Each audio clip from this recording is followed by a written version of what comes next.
बहुत सारे लोग एक सवाल बार बार जो है उसकी तकरार करते हैं कि क्या बैंक में कैश जमा करवाने पर एफबीआर का नोटिस आ सकता है।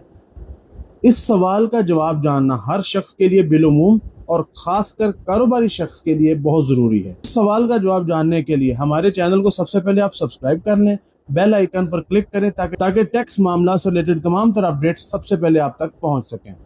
सबसे पहले तो ये बात समझ लीजिए कि सिर्फ कैश लगवा लेने से कोई ऐसा मैकेनिज्म नहीं है कि फौरन ही एफबीआर को जो है वहां पर पता चल जाए और कोई सर्वेलेंस वहां पर मौजूद है और वो आपको जो है वो फौरन कैश जमा करवाते देख लेंगे और देखकर आपको जो है फौरन से नोटिस कर देंगे। ऐसा कोई मैकेनिज्म तो नहीं है। हाँ, लेकिन अगर आपने अपनी इनकम टैक्स रिटर्न और अपनी वेल्थ स्टेटमेंट में कुछ ऐसे मामला बताए हैं या ऐसी ट्रांजैक्शंस शो की हैं जो आपकी इस कैश की डिपॉजिट को वेरीफाई या जस्टिफाई नहीं कर पा रही, तो नोटिस मौसूल हो सकता है। मिसाल के तौर पर आप अपनी इनकम टैक्स रिटर्न में अपनी सालाना इनकम जो है वो 10 लाख रुपया शो करवा रहे हैं, जबकि बैंक अकाउंट में डेली की बुनियादों पर आपके मिलियंस ऑफ रुपीस जो हैं वो डिपॉजिट हो रहे हैं कैश की सूरत में, तो ये एक फर्क है जिसको एफबीआर जो है वो नोट कर सकता है। दूसरी सूरत, एक शख्स नॉन फाइलर है लेकिन उसका बैंक अकाउंट जो है वो करोड़ों की ट्रांजैक्शंस जो है वो डेली बेयर कर रहा है। अब ये भी एक चीज जो है वो एफबीआर उसको नोट कर सकता है। इसके अलावा एफबीआर मुख्तलिफ सोर्सेज से जो है वो डाटा कलेक्ट करता है। मिसाल के तौर पर एफबीआर जो है वो बैंक से इंफॉर्मेशन कलेक्ट करता है।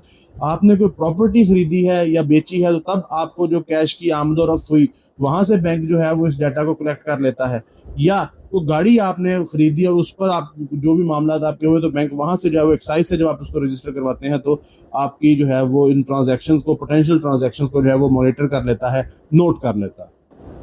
अगर आपके ये तमाम तर सोर्सेज नोन हो, नॉन सोर्सेज से मुराद ये है कि आपके पास जो है वो आपने अगर आपको बाहर से कोई रेमिटेंस वसूल हुई थी, बाहर से कोई रेमिटेंस वसूल हुई थी तो उसकी रसीदें आपके पास मौजूद होनी चाहिए। ट्रांजैक्शंस जो है, एंट्रीज जो है वो क्रेडिट बैंक में रिफ्लेक्ट हो रही हो, या आपके पास कोई इनहेरिटेंस है तो उसका सबूत आपके पास मौजूद हो, या बिजनेस अगर आप कर रहे हैं तो उसका लेजिटिमेट मनी ट्रेल जो है वो आपके पास रिटर्न में आपने शो करवाया है, वेल्थ में शो करवाया है, तो फिर एफबीआर अगर आपको क्वेश्चन करता भी है तो उसका जवाब देना आपके लिए कदरे आसान है।